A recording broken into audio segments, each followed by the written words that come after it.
SM3A agit pour l'eau depuis Chamonix jusqu'à la frontière suisse. Préservation de la ressource en eau, gestion des milieux aquatiques, prévention des inondations sont les problématiques traitées par l'établissement public Arve. L'Arve, qui prend sa source à Chamonix, traverse quand même beaucoup d'endroits habités. L'Arve à Maglan, il est sur une dizaine de kilomètres, pas loin. Ça fait 19 kilomètres de berge. La dernière inondation remonte à Maglan en 1968.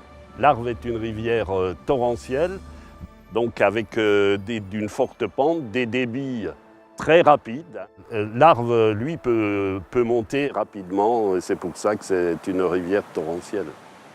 Donc une rivière torrentielle, c'est avant tout une rivière qui est très dynamique. Donc l'Arve est une rivière torrentielle qui a plusieurs caractéristiques. La première, c'est d'avoir des crues rapides. La deuxième caractéristique, c'est d'avoir une pente relativement forte. Globalement, l'Arve a une pente de l'ordre de 3 à 4 mètres de dénivelé par kilomètre linéaire, qui lui confère une énergie assez importante également. Et cette énergie, elle va la dissiper en transportant beaucoup de matériaux solides. Donc ça, c'est une des grosses caractéristiques des rivières torrentielles, c'est qu'elles transportent beaucoup de sédiments, essentiellement sous la forme de gravier, de sable. Et ça a pour conséquence d'avoir une mobilité du fond du lit qui est assez importante, avec des variations qui peuvent être à la hausse comme à la baisse, et une mobilité latérale également qui est importante. Et historiquement, l'Arve est une rivière en tresse, c'est-à-dire une rivière qui a une forte mobilité latérale avec plusieurs chenaux en eau. L'Arve est un cours d'eau qui est extrêmement aménagé, avec tout d'abord des endiguements qui sont apparus dans les années 1840-1850 essentiellement, donc suite à des crues très marquantes. Et ces endiguements ont été également réalisés de manière à corriger, à rectifier le tracé initial du lit. Donc c'est le cas par exemple dans la plaine de Salanches, mais également sur Maglan. En plus de ces endiguements, pour contrer la dynamique latérale du cours d'eau, il y a des protections latérales en enrochement qui ont été aménagées.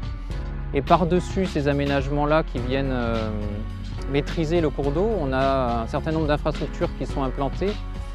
L'autoroute A40 dans les années 70, la voie SNCF, la route départementale, et tous ces aménagements-là viennent encore empiéter sur l'espace de divagation du lit ancien.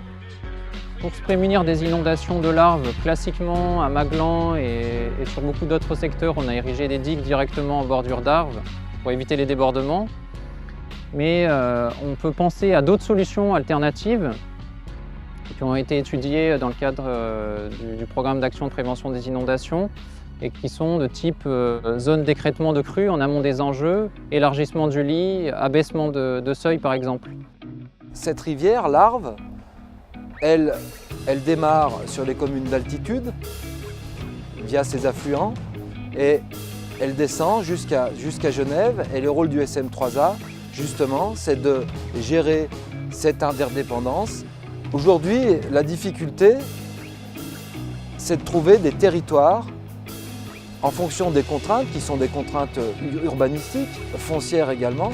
Tout l'intérêt de cette mutualisation, c'est de permettre de se rencontrer avec tous les acteurs de manière à pouvoir trouver et financer des secteurs qui pourront être inondables en cas de crue importante afin de pouvoir protéger les territoires situés en aval. Alors le principe pour faire de l'écrêtement de crues, c'est un casier d'inondation qui serait cerclé de digues en remblai. Et au-delà d'un certain débit dans l'Arve, l'eau commencera à alimenter le casier qui se remplira assez rapidement. Et par contre, le volume d'eau sera restitué à l'Arve progressivement après le passage de la crue. Et de cette manière, la pointe de crue sera diminuée et globalement, le débit sera plus faible en aval.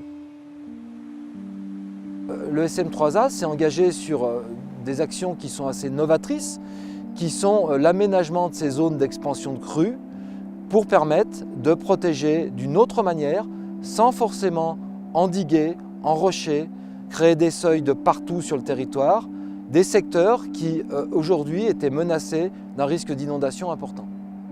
En tant que vice-président du SM3A, je me réjouis d'avoir pu travailler et œuvrer à l'échelle de tout un territoire, entre élus, de se connaître, d'apprendre à appréhender sur chacun de nos territoires nos propres difficultés pour pouvoir prévenir, protéger les gens, protéger leurs habitations et travailler et œuvrer en préservant l'environnement et en menant des actions d'éducation de la population aux dangers que représentent ces épisodes de crue.